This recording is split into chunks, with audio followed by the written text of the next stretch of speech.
जब भगवान जगन्नाथ ने दिखाए अपने बाल, सुनिए ये चमत्कारी कथा। भारत भूमि संतों, भक्तों और चमत्कारों की धरती है। यहाँ हर एक मंदिर के पीछे एक दिव्य कथा होती है और हर मूर्ति में जीवंत अनुभूति। परंतु कुछ कथाएं ऐसी होती है जो न केवल भक्तों के विश्वास को मजबूत करती है, बल्कि यह भी प्रमाणित करती है कि भगवान आज भी भक्तों की पुकार सुनते हैं। आज हम एक ऐसी ही चमत्कारी कथा लेकर आए हैं जब भगवान जगन्नाथ ने अपने बाल दिखाए थे।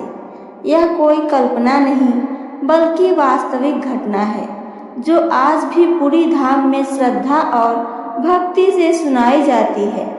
श्री जगन्नाथ, एक रहस्यमय देवपुरी का श्री जगन्नाथ मंदिर 4 धामों में से एक है। यहाँ भगवान विष्णु जगन्नाथ रूप में अपने भाई बलभद्र और बहन सुभद्रा के साथ विराजते हैं। भगवान की मूर्ति सामान्य नहीं है। उनकी आंखें बड़ी बड़ी, शरीर काठ का और सबसे खास बात, उनके सिर पर सदैव मुकुट रहता है। बाल कभी नहीं दिखते, लेकिन क्या आपने कभी सोचा है कि भगवान के सिर पर हमेशा मुकुट क्यों रहता है? और एक बार उन्होंने किसी भक्त को अपने बाल क्यों दिखाए थे? इस कथा का आरंभ होता है एक साधारण ब्राह्मण से। वो साधु जो केवल बालों को देखना चाहता था। पुरी में एक वृद्ध ब्राह्मण रहता था। नाम था विद्याचरण मिश्र। वो श्री जगन्नाथ के अनन्य भक्त थे। उन्होंने अपना संपूर्ण जीवन सेवा, भजन और व्रत में समर्पित कर दिया था। लेकिन उनका एक प्रश्न था, भगवान जगन्नाथ सदैव मुकुट क्यों धारण करते हैं? क्या उनके बाल हैं भी या नहीं है? लोगों ने उन्हें मना किया, यह प्रश्न मत उठाओ, यह रहस्य सिर्फ भगवान ही जानते हैं। पर विद्याचरण मिश्र ने प्रण कर लिया, मैं अपने जीवन का अंतिम दर्शन तब मानूंगा जब प्रभु मुझे अपने केश दिखाएंगे। भक्ति की परीक्षा। विद्याचरण हर दिन मंदिर आता, भगवान को देखता और मन ही मन यही कहता, हे प्रभु, आप मुकुट में इतने सुंदर लगते हैं, लेकिन मुझे आपके बाल देखने की इच्छा है। क्या मैं कभी इस जीवन में आपके केश का दर्शन कर सकूंगा? एक दिन वह निराश होकर मंदिर की सीढ़ियों पर बैठ गया। उसकी आंखों में आंसू आ गए थे। उसने रोते हुए कहा, हे नाथ, क्या मैं इतना तुच्छ हूँ कि आप अपने बाल भी नहीं दिखा सकते? क्या मेरी भक्ति अधूरी है? भगवान का संकेत हुआ। रात को जब वह अपने घर सोया तो एक चमत्कारी स्वप्न आया। भगवान जगन्नाथ स्वयं सपने में प्रकट हुए।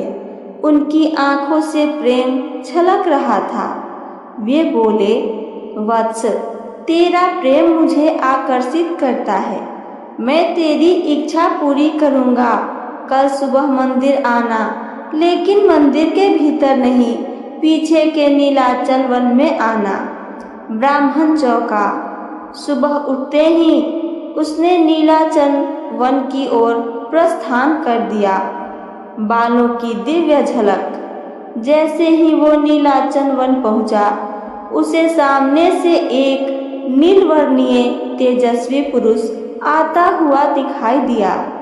उसका मुकुट चमक रहा था, लेकिन उस दिन वह मुकुट धीरे धीरे हवा में उड़ गया और पहली बार विद्याचरण ने देखा भगवान जगन्नाथ के केश, लंबे, घने, काले, चंद्रमा से उज्जवल माथे को छूते हुए।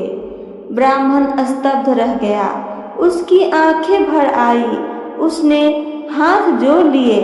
भगवान बोले, वत्स, यह केवल प्रेम की दृष्टि थी जिसने मुझे यह करने को बाध्य कर दिया। अब तू शांत हो जा। बालों का रहस्य आइए आगे जाने। विद्याचरण ने चरणों में गिरकर पूछा, प्रभु आपके बाल इतने सुंदर, इतने दिव्य हैं, लेकिन आप उन्हें छुपाकर क्यों रखते हैं? भगवान मुस्कुराए और बोले, केवल एक सच्चा प्रेमी ही मेरे इस रूप को देख सकता है।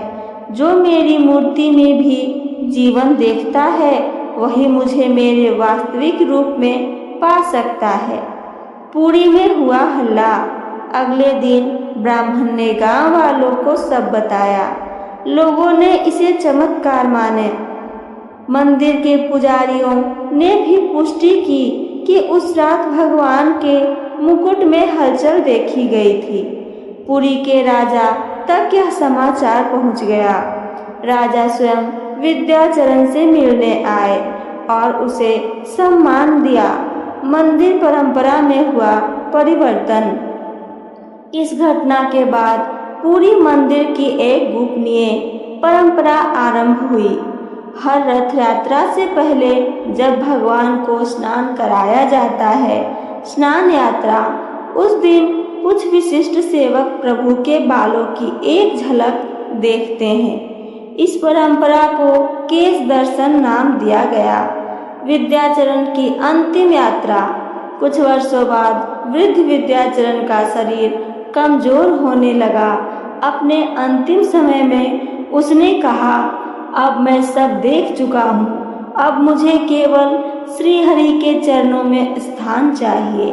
वह श्री जगन्नाथ के सामने बैठा, आखिरी बार भजन गाया, हे प्रभु, आपने मुझे जिस प्रेम से नवाजा वह किसी स्वर्ग से बढ़कर है।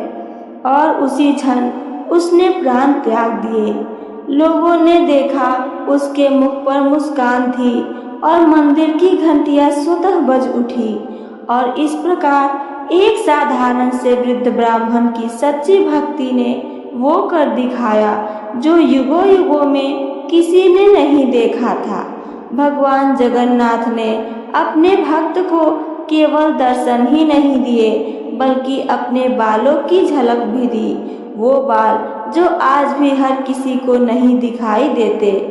इस कथा से हमें यही सीख मिलती है कि जब भक्ति में कपट नहीं होता और प्रेम में स्वार्थ नहीं होता, तब भगवान स्वयं चलकर भक्त के पास आते हैं। श्री जगन्नाथ की यह चमत्कारी लीला आज भी पुरी की धरती पर जीवित है।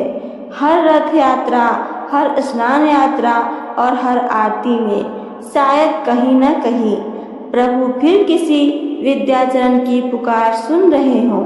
जय श्री जगन्नाथ। यदि आपको ये कथा भाव स्पर्शी लगी हो तो वीडियो को लाइक करें, कमेंट में जय श्री जगन्नाथ और चैनल डिवोशनल नॉलेज को सब्सक्राइब जरूर करें, ताकि ऐसी और भक्तिमय कथाएं आप तक पहुंचती रहे।